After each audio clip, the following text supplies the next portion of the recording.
What if I told you that the boy who once thought university was impossible is standing here today? My name is Moses Udofia, and I am honored to be your golden valedictorian. I stand here as a testament to the fact that God is faithful and true. I want to acknowledge the King of Kings, the Lord of Lords, the Waymaker, the one who lifts the widow's child and make him stand amongst kings. This feat would have never been possible without his help. Permit me to celebrate the golden first ever female Vice Chancellor of this great citadel of learning, Professor Florence Banku-Obi, a visionary leader whose dreams have transformed the University of Calabar into the Harvard of Nigeria. A special recognition to my ever-working dean, Professor Basi Eyobasi of the Faculty of Administration and Management Sciences, Dr. Alphonsus Kechi, Head of Department Accounting, Dr. Mrs. Emejuel Effiong, the immediate past Head of Department, my mentor, Professor Sunday Effiong, and a host of brilliant lecturers in the Department of Accounting who groomed me to be the professional I am today.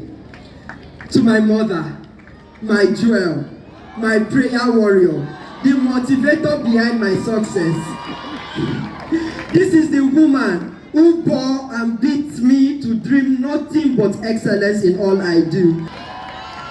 Special recognition to my sponsor, Ugo Esienu Domsan, the Attorney General and Commissioner for Justice, here represented, who took it upon himself to help a fatherless child like me, despite sharing no blood ties.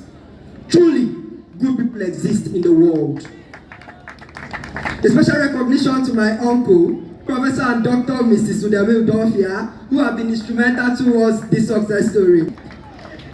I want to use this opportunity to say a big thank you to the people who cheered me on to success. I want to say a big thank you to the Unical Chapel of Redemption family, specifically the Redemption Choir. I want to say a big thank you to Udofia Enubamobasi, Elizabeth Uyom, Ijikola Angela First Class, Owen Michael, Chartered Accountant, Oban Isaac, Obasi Chinechere, Matthew Deborah, Nkibon Kingsley First Class, and a host of others too numerous to mention. I'm not here to share a pity story. I'm sure there's enough on the internet to go around at least twice. I am here to encourage you to give yourselves the permission to dream.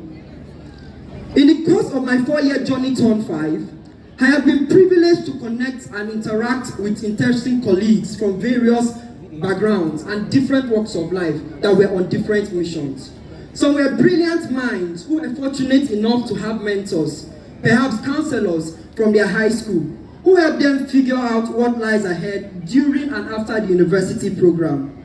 Some were already established professionals from the private, public, and entrepreneurship sectors, who for specific reasons best known to them, needed this degree as a feather to their cap.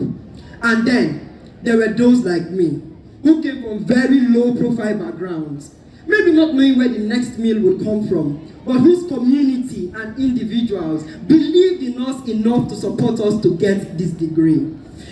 Many of you from these 3 different categories are here today, robed in the same gown of achievement, maybe just with different sizes. Irrespective of what category you belong to, there is a common gift we all possess: the flame of dreams. Like valedictorians past, whose success stories inspired me, I stand here today as the best graduating student, not because I have always had it easy. No, it is rather because I dared to dream. Permit me to tell you a little background story. One lifetime really would have never been enough for me to achieve all I dreamt to be. As a young boy, I had so many dreams. I dreamt of becoming a pilot, an astronaut, a footballer, an engineer. I even wrote music at one point. Don't worry, I killed that dream the day I recorded myself singing my own song. Sadly, as I grew, the dreams in me started to die.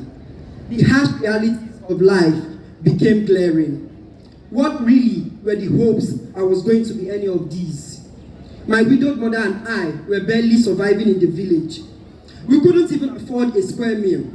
This sounds like Hollywood movie, right? but that was my reality. In September 2018, I was opportuned to represent my village school. Yes, I went to a village school at an event in town. There, I heard stories from men and women who permitted themselves to dream, who had nothing but the currency of dreams in their pockets. One of the speakers said something that has struck me to date. He said, "The graveyard is the richest place in the world, for there is littered the graves of men and women who once had dreams and potentials but failed to fulfill them, and they've remained unknown like they never graced the earth." He went on further to say, "We also have living corpses walking amongst us who have given up on their dreams and decided to accept whatever life throws at them." A cold shiver ran through my spine. And right there in that hall, I began to dream again. And when I did, I decided I was going to be an accountant. Not just an accountant, but an exceptional one. I mean, what better profession to belong to than the profession that is practiced in heaven and on earth? The moment I allowed myself to dream again, help came. Sometimes we just need to permit ourselves to dream, and help may just be right around the corner. I got admitted into University of Calabar, and I had one audacious, scary dream, which is to graduate with a perfect CGPA of 5.0. The sleepless nights spent were because of that dreams. The ability to wipe my tears, despite facing internal family crisis, was because of that dream. The desire to participate in other extracurricular activities was because of that dream. I might not have gotten a 5.0 CGPA, but I didn't fall too far from the tree. Today, I feel honored to stand here because I permitted myself to dream. No matter where we are in life right now, we should be proud of ourselves and our accomplishments. But beyond being proud, we should permit ourselves to dream. For when we do, we unlock opportunities that may seem impossible. Like a flame, a dream, no matter how little, is powerful enough to light up a forest. Graduating class of 2024, I dare you to dream big and commit to it like your life depends on it. Know this, while you chase your dreams, there will be days when you get the most inspiration, and nights when everything is bleak and you feel like your dreams are escaping your grasp and nothing makes sense.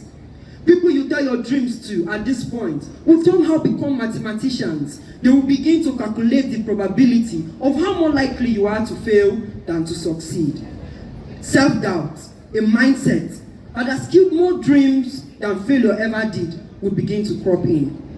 One thing I want you to know today is the results of your dreams are never handed to you on a platter. They demand sweat, tears, and sacrifices. This is just the price you have to pay for the value of your tomorrow's reality. My mentor, Mrs. Juliet John Young, once wrote, "Nothing is handed to you because of your disadvantaged background. You take it." As we permit ourselves to dream, may we be generous enough to light up the flame of others, and together we will be unstoppable.